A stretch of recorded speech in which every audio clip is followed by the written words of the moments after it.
Welcome back to the program. We now welcome our State Senator Tom Davis back to the program. Tom, thanks for being here. Great to be with you, Kevin. Hey, the pleasure's mine. Senator, Beaufort's economy is stifled by road infrastructure failure, and the state DOT secretary still refuses to fund road widening as a policy. That may help the upstate, but it sure hurts an island chain like Beaufort. What can be done from the state level in terms of transportation? Well, advocacy at this point in time. We had the gas tax raised last session by 75%, so we've got another $800 and some odd million a year going into highway coffers up there.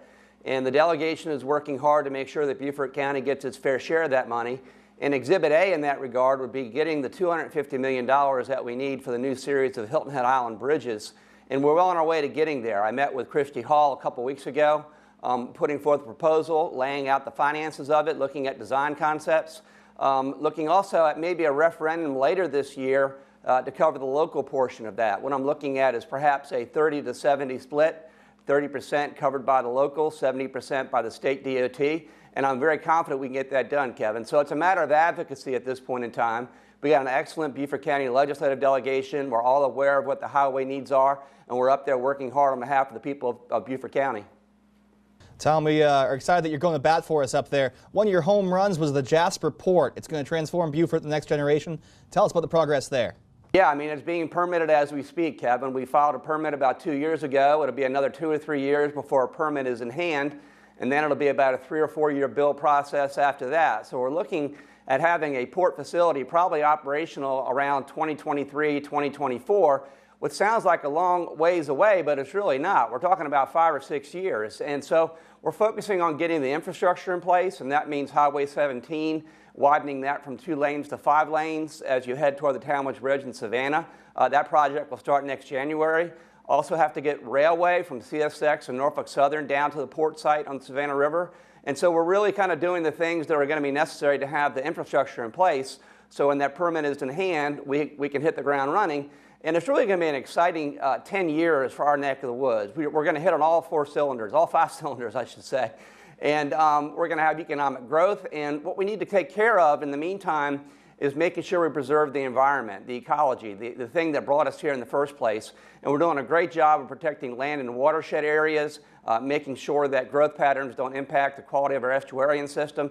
We can have it all, Kevin, if we go ahead and plan properly. And I think we're doing just that. Prior planning, it's everything.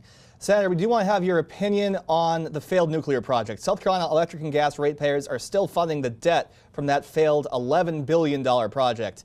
What can you tell us about it? Well, I think the first thing we need to do right now is make sure that what's in the ground up there is maintained and kept in good condition. I mean, right now, SCANA and Santee Cooper have determined that it's not economically viable to complete that project, primarily because of the low cost of natural gas. But things can change in a heartbeat in the energy sector. There can be cap and trade legislation that make carbon emissions a problem. The price of natural gas could spike.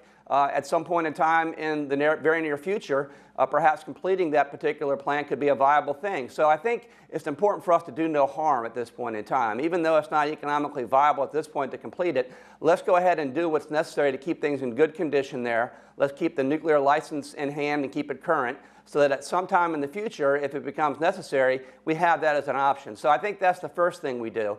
The second thing we do is we need to figure out just how this happened. I mean, when this law was passed back in 2007 that allowed the financing of this nuclear plant, I wasn't in the General Assembly, but that particular law needs to be looked at because it allows the nuclear power industry of the SCNG and Santee Cooper to essentially have ratepayers finance the new construction, and we need to look at whether or not that's a prudent model. But in the meantime, we need to preserve what's up there because the conditions that currently make that plant unviable could change in the very near future.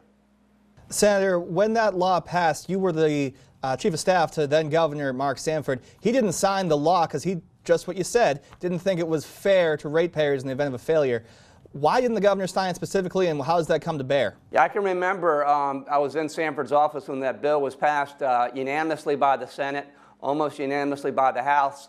And Sanford was sort of on the train track trying to slow the train down. It was barreling forward. And the concerns that he had were precisely the concerns that are coming to fruition here, which is if you finance new construction of a very complex project on the backs of ratepayers, a lot of times prudent actions aren't taken by the operators or the constructors themselves. And so the concerns that he voiced back in 2007 unfortunately have come home to roost.